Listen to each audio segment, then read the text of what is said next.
Hello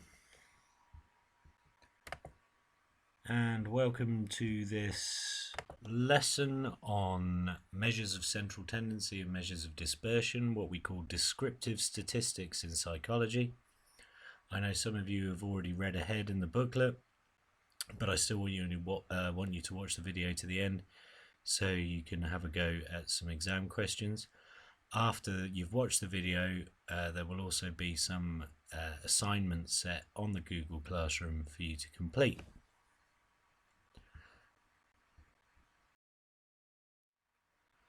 So, descriptive statistics are ways of analysing quantitative data.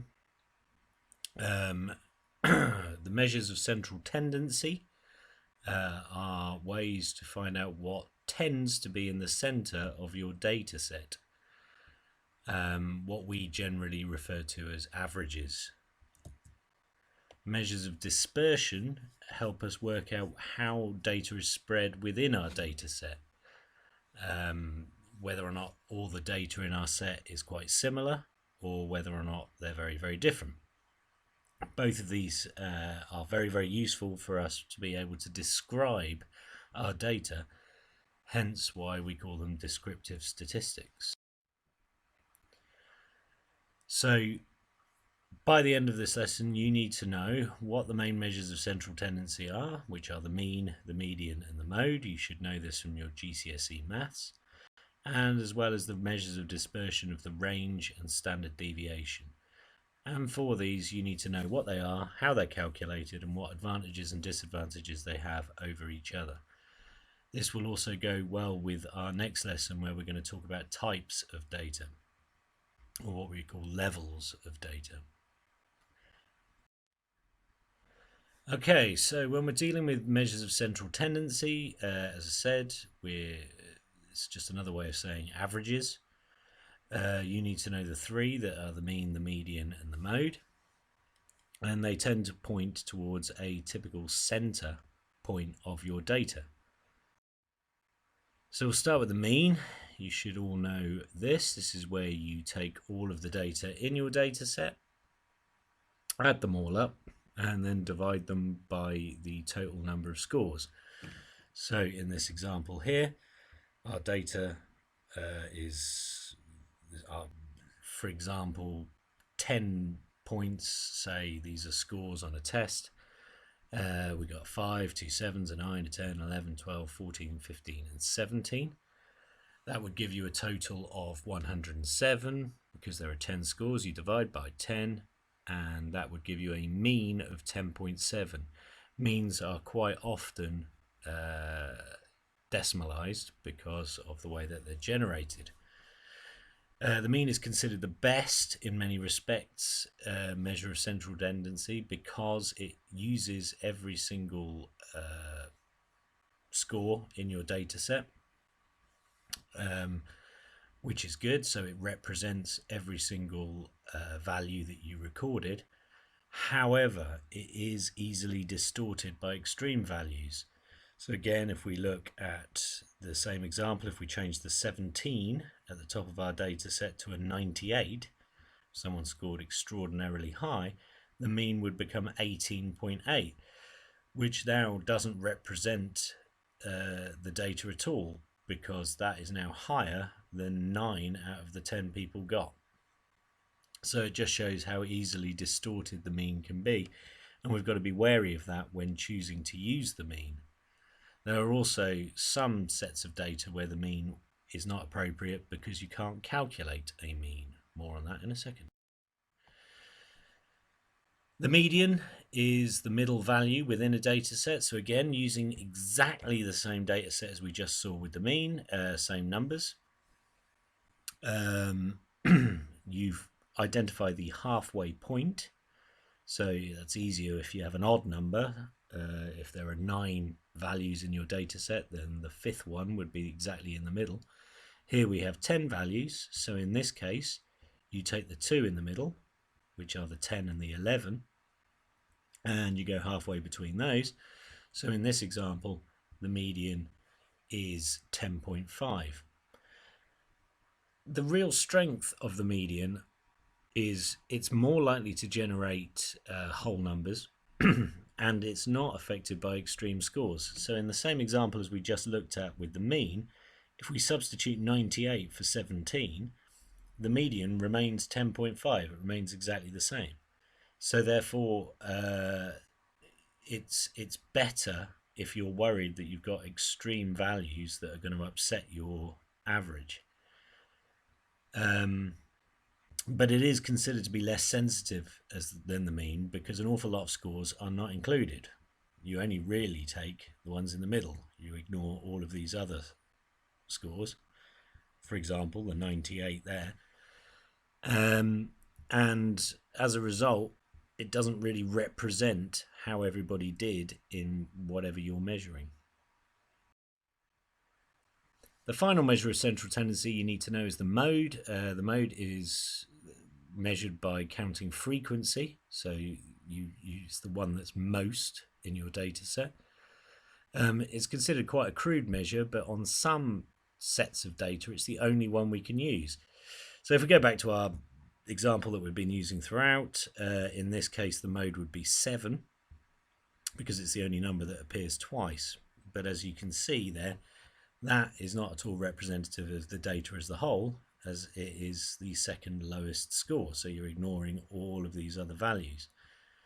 But if your data falls into categories, so for instance, if I was to ask you all to say what your favourite dessert is, and quite rightly most of you said tiramisu because it's lovely, then you can't create a mean of tiramisu, rice pudding, and I'm trying to think of another dessert now.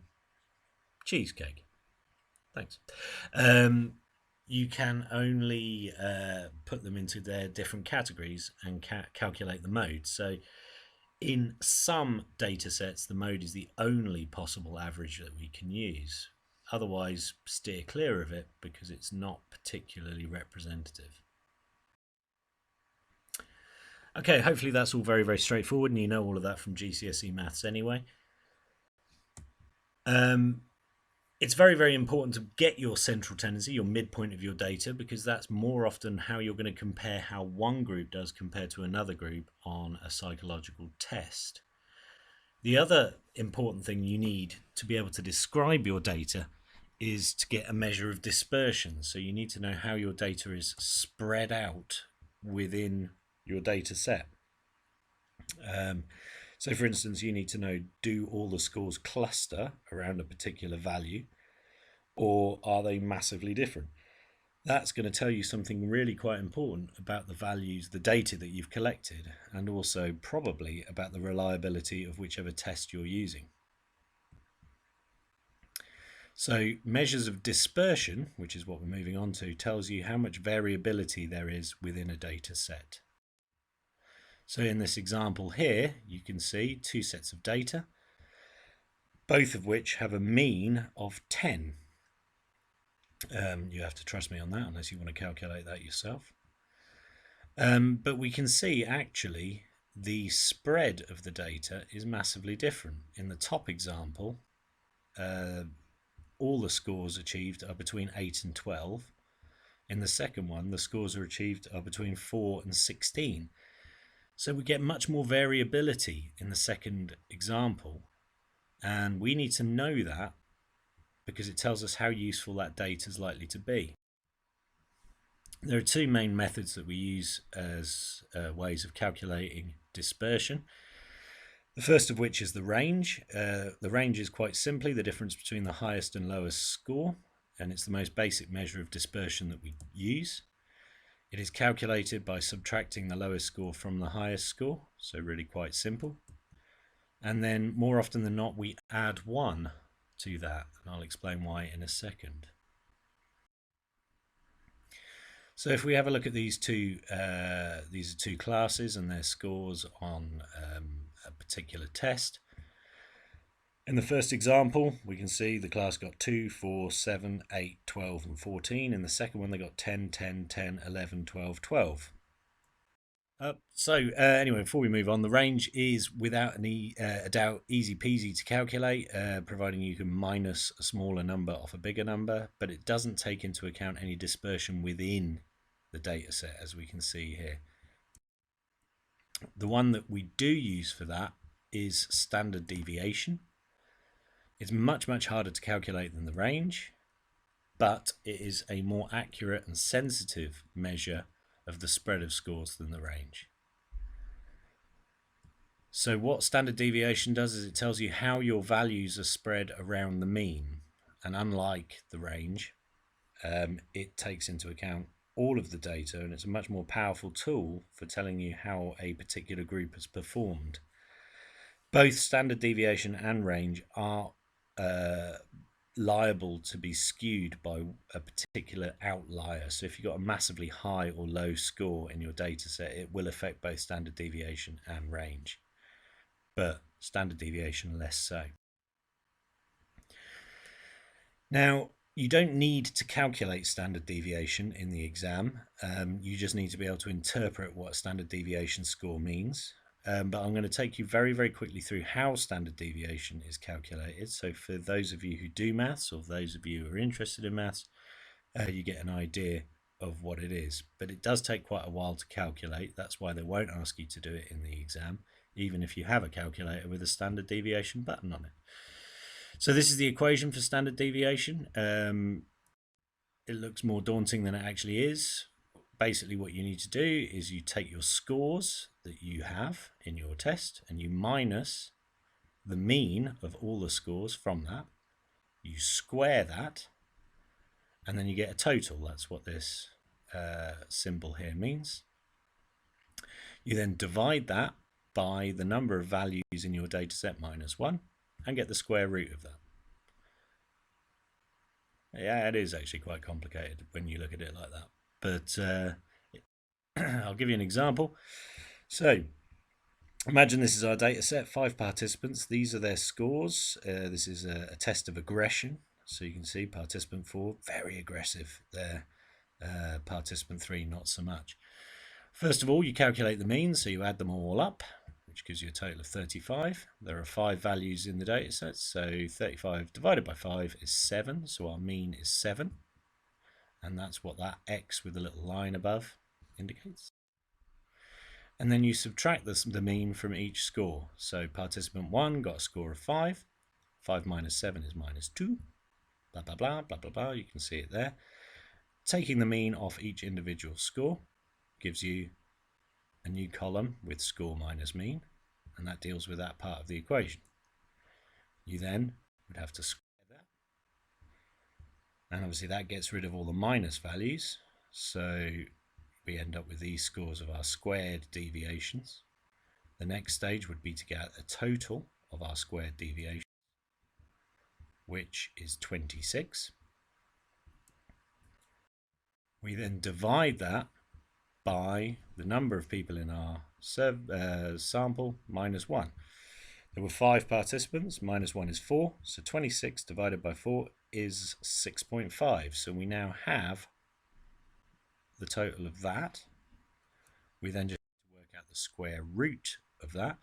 So 6.5, square root of 6.5 is 2.55, and that means our standard deviation is 2.55.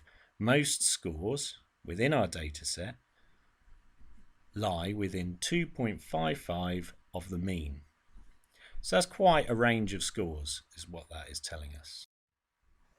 So those stages again, calculate the mean, subtract the mean from each score, square it, total the squares, divide that by the number of scores minus 1, and then find the square root. See, it's not that hard when you work through an example. What you do need to be able to tell the examiner, or for the purposes of the exam, is what standard deviation tells us. If the number is large, then that tells us that there's an awful lot of variation around the mean. If the number is small, it tells us that the data is closely clustered around the mean, that most people in your study got close to the mean in their scores. It shows quite a high level of consistency in how people scored. If, in the improbable chance your standard deviation was 0, that meant that every single person got the same score. So let's just sort of talk about how the mean and standard deviation might be used. As a teacher, I might set a test, and I have set you tests, and I collect test scores. Now, the mean will be useful because it will tell me what the score of the class is. So, for instance, if I set you a test out of 30 and the mean was 22, I would say, there's some gaps there in people's knowledge. Now, that in itself is quite useful, but what would be really useful for me is to know, are most people getting 22? In other words, is there a section I've taught that people aren't getting? Is there something I've missed out when I was teaching it, or is there a lesson that really nobody got? Or have some people scored really high, got 30 odd, and some people got 10? So knowing how big or small the standard deviation is will provide me with more detail on that. If I have a big standard deviation, then some of my students are getting 30, and I'm like, brilliant, but some of them are getting like 10. That means whatever I taught or whatever the content was understood by some people and not others. Now, then my job would be to find out who hasn't got it. If, however, my standard deviation is really, really small, then all the students have clustered around that mean, which means that there are sections there that nobody's got. And therefore I would need to work out what those were. So standard deviation tells us how, within our data set, how much spread there is from the mean, and it uses all the scores to work that out, which is really, really quite useful. So if we take this as an example, this is the mean reaction time. So this is a study using measuring how quickly people could react. And we've got two groups, 10-year-olds and 14-year-olds. So this is age, so we know this is a quasi-experiment. Now, 10-year-olds, their mean reaction time was 25 seconds, and in 14-year-olds, the mean reaction time was 19 seconds. So from this, just using the mean, we could say, describing our data, descriptive statistics, hey, 14-year-olds have quicker reactions than 10-year-olds, and certainly that is true. They appear to have 6 seconds quicker reaction time. However, when we look at the standard deviation for those two groups, 10-year-olds are massively smaller numbers of the standard deviation, which means that these people were clustered within 1.2 of 25 seconds. So, yes, they are slower, but they are consistently getting around 25 seconds. So that's pretty representative of that group. However, the 14-year-olds have a much higher standard deviation, which means that our scores were deviating quite a lot from the mean. And therefore, that is perhaps not as representative of a 14-year-old's reaction time. Some of those people are scoring considerably higher than 19 seconds. And as a result, we can infer, or we can describe much more about the data using SD as a measure of what that means. The mean is quite similar. You can see actually with the memory improvement strategy, they did better than without. So we could just say, oh, memory improvement strategies work. But when we look at the standard deviation, we can see actually there's quite a large deviation within that group. So while the mean is higher, some people did a lot better with a memory improvement strategy, but some people would have done a lot worse, actually worse than the people who didn't have a memory improvement strategy. So this suggests that our memory improvement strategy might not be suitable for everyone, hence why standard deviation is an important tool in trying to work out whether our data is useful. If we just use the mean alone, we'd be going, oh, everyone should use this memory improvement strategy. But the SD tells us it's not going to be suitable for everyone. Here's another exam question. Again, once I set you the question, pause the video and have a little think. So researchers were looking at male and female map reading ability, and they found the following statistics. On map reading scores, males scored a mean of 15.4 and females 5.25. The standard deviation for males was 2.7 and females 2.22. So what do the mean and standard deviation values suggest about male and female performance in this task? 4 marks. Again, pause the video, have a think.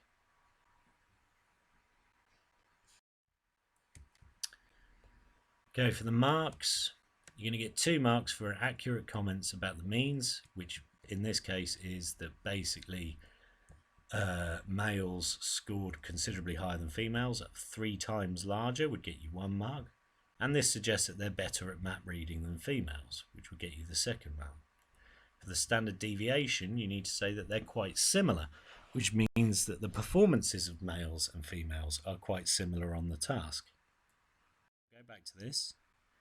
What percentage of males scored above the mean? The mean for the entire study was 12.23. And what percentage of females? Work that out, and then I'll give you the answer. Better at map reading than females.